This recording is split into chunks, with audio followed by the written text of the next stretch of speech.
Welcome to We Are United for a Healthy Stoughton, and we are back in the studio after a hiatus, so this is really exciting to be back here at SMAC, and so thank you to all our friends here who helped to make this happen. My name is Stephanie Patton. I'm the Prevention Coordinator for the town of Stoughton, and I am here today with a special guest, Steve Cavey, who is on the Select Board, so welcome. Thank you for having me. I really appreciate it. Yeah, I'm excited. So today we're going to talk about the opioid settlement and the money that is coming to Stoughton and some of the process and discussion behind how that money came to us and what we're thinking about and how all of you at home can be involved in thinking about what those dollars might be best used for here in Stoughton and what might be most effective. So to get us started, I would love, Steve, for you to talk a little bit about why this issue is important to you, both as a select board member and just personally. Absolutely. Unfortunately, just as with a lot of people in our community, but nationwide, I've had some personal experiences with some of the fallout from the opioid pandemic or epidemic. I've had family members who've passed away from it, including a niece of mine who was very young. I think she was 11 years old when she died. Wow. And she was she was unfortunately using fentanyl patches that were not prescribed to her, and to help her sleep. And this is something that ultimately led to her dying in her sleep. And going to the funeral for that was one of the worst moments of my entire life. Yeah. So certainly had personal experiences with it, and that drives it home. But it's also distressing that I grew up as a teenager, mostly in the 90s, when a lot of the issues that we're now facing were just beginning, where opioid companies were promoting the use of their products and pain relief and suggesting or sometimes deliberately saying outright that their products were not addictive. And this is during my teenage years to a large degree, and I do remember, I'd go to a doctor or a dentist, you get a tooth pulled, or having a procedure and being prescribed what by today's standard is an outrageous amount of pain medication for it. I had an operation as a teenager and was prescribed by a doctor Percocets. I don't remember the dosage, but it was obscene. I spent almost, during the 2 weeks of my recovery, I think I was only awake long enough at any given time to take the next set of medication. And I was lucky that I didn't have a desire to continue on after I was done. I don't know if that's genetic or what, but if given the amount of medication I was taking, I can see somebody who was perhaps struggling or had other, either genetic predisposition to addiction, or people who are older who perhaps had the kind of worries I didn't have as a teen, and for whom this would help them sort of as a crutch of their normal suffering. And I could see how they would want to continue on. Yeah. So I was very lucky, but I grew up during a time when we were all being told this was not a big deal. There's no reason for you to ever feel any pain ever, and here's an outrageous amount of medication to prevent you from feeling any pain. Right. At the time, I didn't really know better. As I got older, it became pretty obvious that we didn't. There was no wonderland. There was no sort of secret pill that could prevent you from having pain. These things always came at a cost, and they did. And the cost was in lives. It was in our community. We put a lot of resources in our public safety, through police, and our fire and ambulance services, into dealing with these products, these issues. Those come directly from our tax dollars, and there's real money involved with having to mitigate what this has caused, the issues this has caused. When I was actually heading to a doctor appointment a couple of years ago, I heard on NPR that there was a class action suit. I think they call it a class action suit. I think I'm not a lawyer. Technically, I think it's something other than a class action, but against so many of these pharmaceutical companies. And at the time, Robin Grimm was our town manager, and I called her actually from the car asking, do we have a program like this in place? And it sounds like you had already been working on it. Yeah. I wasn't aware of that, so it was wonderful synergy. Yep. But I was very excited to hear that we were involved. We were getting involved in this. Shortly after that conversation, I think you presented a lot of the information you had to the select board. We voted on entering this what I'll call a class action suit, for lack of a better phrase. And as with everything, these things take time. But I was very happy to hear recently, within the last year or so, there were settlements, and our community has been receiving compensation. Yes. Yep. Yeah. And so I think the Attorney General's office ended up sort of taking the lead with all of that. Stoughton had signed on initially, early on to that. So I think, like with a lot of things, I feel like we are in the forefront really addressing this issue, which is, I think, speaks to the community and how much people in the community really care about their friends and neighbors and family members, and how deep this issue hits. That I think there were other communities who felt like, well, we don't want to talk about this, right? We're going to just pretend this isn't happening. And Stoughton just said, no, this is happening, and it's really concerning, and it's a health issue, and we need to tackle this as a public health issue. And so that was one of the ways we did that. And I think the other thing that not a lot of people know, and I like to brag about this because it happened before the lawsuit, is that Stoughton was the first community to independently equip its police department with Narcan. And we did that a number of years ago. And credit to the police department for taking some incredible leadership on that. There were several police departments in the state of Massachusetts who were doing that as part of a pilot program at DPH. We asked DPH to be part of it. They felt like, I don't know, maybe we were too small, we weren't a city. We felt like, unfortunately, our overdose numbers were reflective of a significant problem.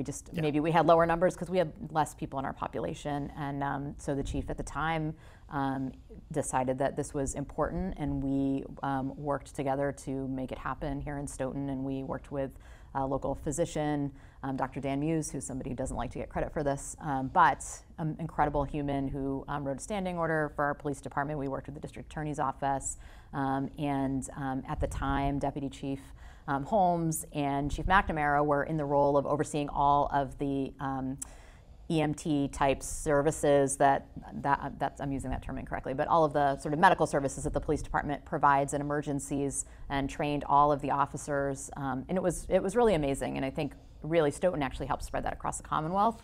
And people don't know that because it happened so fast that I think it's another way that we sort of own this. But again, there is a cost to that in time and in training. And I think it's one that the Stoughton took on because of the importance, and it's something that no community necessarily should have to deal with, because it's sort of the aftermath of all of these larger systemic issues with the way those medications were being dispensed. In conversations with members of our police department, I can tell that they're immensely proud of this training and being able to provide the service to the community, and it's not. They're doing it. They're actually using it. There's a ton of training that they keep active on that isn't something we hear about in the news and doesn't come up often. This is something they are implementing on a regular basis. And their ability to save lives and help people in our community, I can tell that they're proud that they're able to do it. Yeah, it's pretty incredible. It's such an important piece of work, because if that particular frontline thing, if we aren't able to intervene and save people, then it doesn't give people that opportunity to find recovery when they're ready for that. And the addiction is just so challenging for folks. So maybe we can talk a little bit about sort of how we got to this place. And so the Attorney General's office had been doing some investigating around the manufacturers and the dispensers of these opioid drugs. And so that was the lawsuit that was settled, I believe, in 2021. And the funding started coming into communities around 2022. And so there were a number of large corporations that were named in this settlement.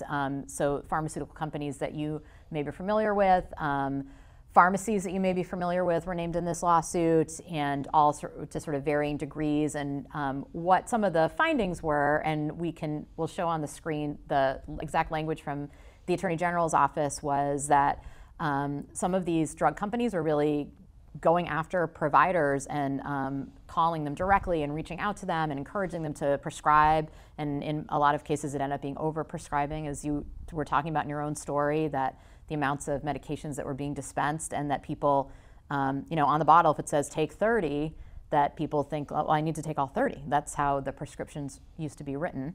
And then that some of the pharmacies weren't doing their due diligence around sort of double checking things that were red flags around prescribing practices, around ways people were picking up medication, around like sort of where prescriptions were coming from that should have been like, maybe we should double check some of that. And so all of these things sort of added up to these settlement dollars that are coming into the Commonwealth. And Massachusetts cities and towns are getting 40% of that settlement. The state is receiving the other 60%. So there is, at the state level, there's another board of people who are sort of thinking about what are the larger systemic things that these dollars can go towards, and looking at our treatment systems and our public safety systems and our healthcare systems, and what are the places where this money can have the most impact and really offset some of the damage and the tragedy that happened over the years. And then here in Stoughton, we're doing a similar process. So we are thinking about how can we really leverage the dollars that are coming in to our community and use them and maximize their effectiveness in places where we need them and where families need them. And so that is a place where we are looking for help. And so that's one of the reasons why we wanted to talk about this today, because there's some opportunity for people to be involved. So maybe we can talk a little bit about the town meeting process. Sure. And maybe I can ask you to do that, because you probably are probably better versed in the language of town meeting than I am. I'll do my best. I'll do my best. If I say anything that's incorrect, please correct me. So we have this money coming in, money that comes into the town will generally end up in a place called the general fund, and that money can be used for any municipal purposes. Mm-hmm. And so regardless of where its source is, it can be used to fix potholes or to pay salaries. It could really just literally be anything. And we are not able to earmark money and say, this money is coming into the general fund, we're only going to use it for this project or for this thing. It's not legal for us to do that. So, and at the end of the year, any money that's not used that's in the general fund gets moved into, it's essentially something called free cash, and that is can be used in the following year, but there's guidelines and sort of best practices for what that is. They still tend to not be what we might call earmarked, like actually used for a specific purpose. So to be able to do what we want to do, we're getting this money in for a specific purpose. Right. We want to be able to do something and not simply, pave our roads with money from these settlements or whatever it might be. We want to make sure that this goes to programming that's essential, and to be able to prevent or more likely than not help people who are dealing with the repercussions of opioids. In order for us to do that, we have to, rather than earmark, we have to actually set up a separate fund. In the accounting world, it's just like it's just a designation, but it's a stabilization fund for the purpose of setting this money aside and saying that this money is going to be used for this specific purpose.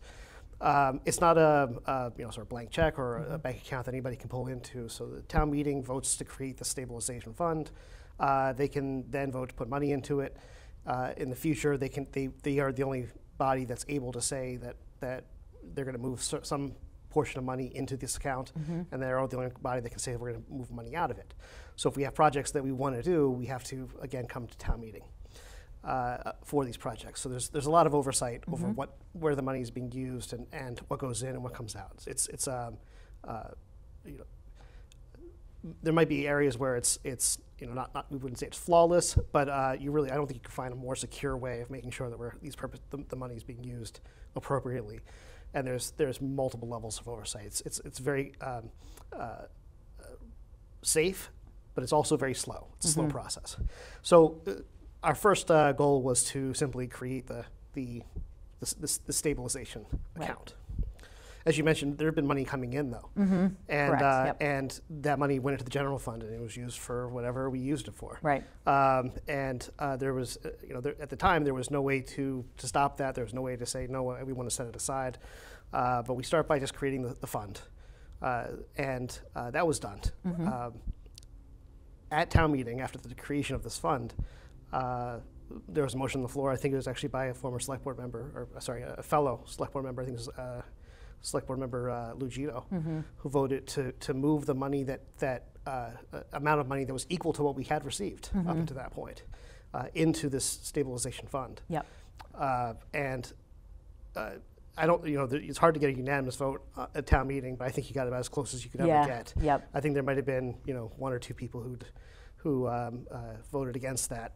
It was overwhelming and as close to unanimous as I've ever seen to move this money. And I was proud to just be present. This is the kind of finale you get in a movie where you just see people with good hearts doing the right thing. Yep. To make sure that this money was used for the purposes that we all understood it to be used for. Yeah. So we got very lucky, but also I think we have a wonderful, caring community, and they voted to put, I think it was $200,000 into this account. So we start off with a sum that can be used in the future. Now, the money's sitting there. We will continue to get money coming in. At future meetings of town meeting, there will be votes to move that money into the stabilization account. Right.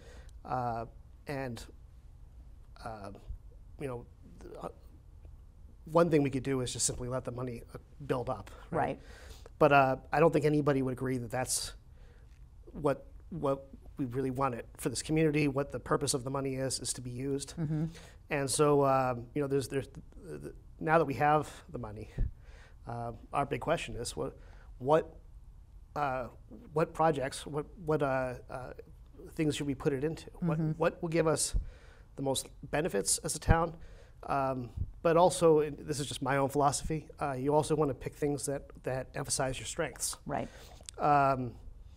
And as you mentioned, a good portion of this money is going to the state, and there's things that the state's very good at, Yep. And that we're not particularly good at. For example, if we were to say we're going to build a hospital, Right. that would probably not be a good use for us because it's not something we could really manage well. So we just like with the government, we shouldn't all own our own aircraft carriers. You kind of leave it to the federal government for that. When we're talking about municipal government, there's a lot of more personal ways of us to sort of operate within our community that allows us to do different things. Now, what those are, that's an open question. Right. I think that it's, for me, it's always interesting to see how many different perspectives people have, the ideas people have. I really want to, personally, I want to keep an open mind and hear what everyone has to say. And anybody who has any ideas should feel absolutely welcome to share them because we don't know what the answers are, and we're going to all put our heads together to try to figure that out. Right, right. And so we've been starting that process, and I know for me that was a promise I made on the floor of town meeting that we would really reach out and talk to people in the community. And so a couple of things have happened so far, which is exciting. In the month of July, we hosted 2 listening sessions. One was virtual and one was in person. So we were trying to take advantage of both the ease of technology, but also the value of having people in a room and depending on what worked for folks. And so I was able to talk to a number of people that way and get some input.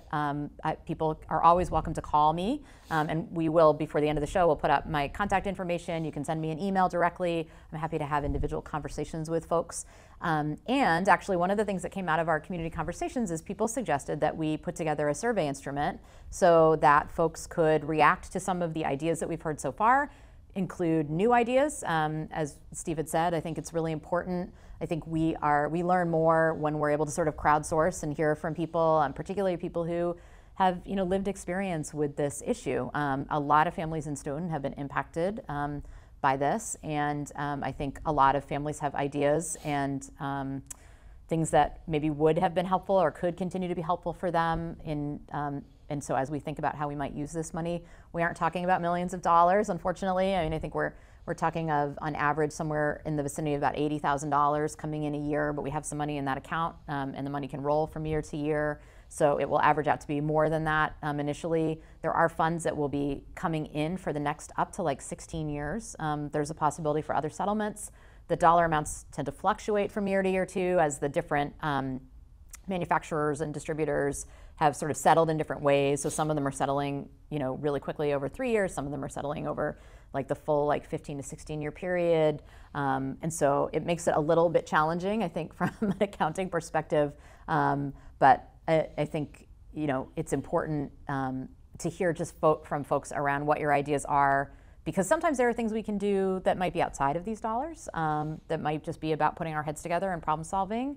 I've heard some really great ideas so far, and we can talk a little bit about there were some ideas around thinking about more on the prevention end of things, which had to do a lot with thinking about unstructured time for kids, creating opportunities for youth and families, thinking about spaces where people can gather, thinking about ways to build connections with the community, which actually, believe it or not, is evidence-based prevention, really thinking about making sure people really have those deep connections, because it enhances help-seeking behaviors. And then we also heard a lot from folks thinking about what would be helpful to a family or to an individual. So a service provider like a social worker, or a recovery coach, somebody to help people navigate through the complexities of the systems that exist around treatment. We heard ideas around providing support and compensation to families for the financial hardships they've endured around trying to help their loved ones, because the treatment system and some of the other systems that people have to navigate also have challenges in them as well. And this, unfortunately, is, when you're struggling with opioid addiction, can be a very long process for people. And so those were some of the things we've heard, but that's not exhaustive. And so I think we have a few minutes, so I would love, Steve, if you have reactions to any of those ideas and, any of your other thoughts. Absolutely. It's once you get me talking, I don't shut up. We could have gone for the full hour. But I guess a couple things I want to say is that first of all, a lot of people are victims of this, and the people who are struggling with the addictions themselves are typically our most vulnerable victims of it. They suffer significantly, and sometimes they don't make it. Sometimes they die, tragically, and this is not through any fault of their own. This is they've been taken advantage of, and now they are suffering because of it. That their suffering is, I think, probably I would classify it as the worst of it, but it's not the only. They're not the only people who are suffering. They're not the only victims. As with the case of my niece, I'm still suffering from that. Right. And there's parents, brothers, sisters, children, spouses friends who also have to watch the people they care deeply about go through this suffering. Right. And sometimes without the means to help them. And so figuring out how to get our sort of the biggest. I want to say get the biggest bang for the buck. The most impact. How do we get the most impact? We can't help. I should say I can't help sometimes, but search for the silver bullet. The one thing that if you do this thing, it will solve all your problems. I think that's noble, but probably not realistic. I think there's a lot of things that we have to do, and I think there's a lot of ideas that we have to explore. Now, with that. I've experienced this in my own attempts to try to get things done for the town. Sometimes you'll have a great idea, but there really are some very realistic constraints that you have no control over. As we mentioned, we with the money going to general fund, we can't control the fact that we can't use that for a specific purpose. Now we were able to find a way to work with the system that we have to make something happen. But that's not always the case. And sometimes there's a legal constraint that something you have a great idea just can't be done for some reason. It's for one reason or another, it's not prohibited, either through our accounting laws or through state statute. Right. And so, unfortunately, even great ideas sometimes will be stymied because there's no way to enact them. And there will be great ideas that are really outside of our reach for one reason or another. But I just want to the extent that people have ideas, I'd rather hear 10,000 ideas that are not workable, and sort of try to find the areas where we could try to. We might start off with something unworkable, but we figure out a way to make it happen. Right. I'd rather just hear it all, get it all out. And given the fact that our community is, extremely diverse in Stoughton, there are a lot of different ways that individuals can benefit. I think even more so than maybe more, homogenous community. Right. There's different ways of, as an example, the ways that we communicate to people, the programs that we have, the cultural, finding ways to break the barriers of the cultural stigmas related to opioid addiction, and help people just be honest that they have a problem and we have solutions that can help them. These are all areas where we have unique opportunities, and but unfortunately, I think we need a lot of people to be thoughtful and honest and tell us their thoughts. Right. Yep. Ooh, it's beeping at us. I think that means we've been talking too long. So I mean, I've got to stop talking. I know. It's okay. Well, I want to do two things for sure before we wrap up, because I think that was really important. One is to make sure people have the means to share their opinions. So we're going to make sure that you all are seeing the link and the QR code for the survey. And so we're going to leave it up on the screen long enough, hopefully, that people can take their phones out and capture that QR code and go to the survey. What it will include is a listing of some of the ideas we've heard so far and give you a chance to say I love that, or maybe that's not the right fit for us right now, and also to contribute any other ideas that you have and give any other feedback. It's intended to be both short and an opportunity for people to share all of their ideas, so that we can really look and think about, what are people in the community saying? What are some of the needs that maybe we haven't uncovered? How can we best maximize these dollars? And then what will happen is we'll go back to town meeting and with a budget for how we're intending to spend these dollars. So the process will continue, and then maybe we can come back and talk about what that all looks like, which will be great. And then the other piece, I think, anytime we talk about things like opioids and addiction, is to make sure people have resources if you are seeking help. And so I also want to share, we're going to share the links for the OASIS website, which will do two things for you. One, there's a page about the opioid settlements with links out to all of the information from the Attorney General's office, including some of the areas where these dollars can be spent and the intentions behind this money, and more information about the lawsuit if people are interested in that.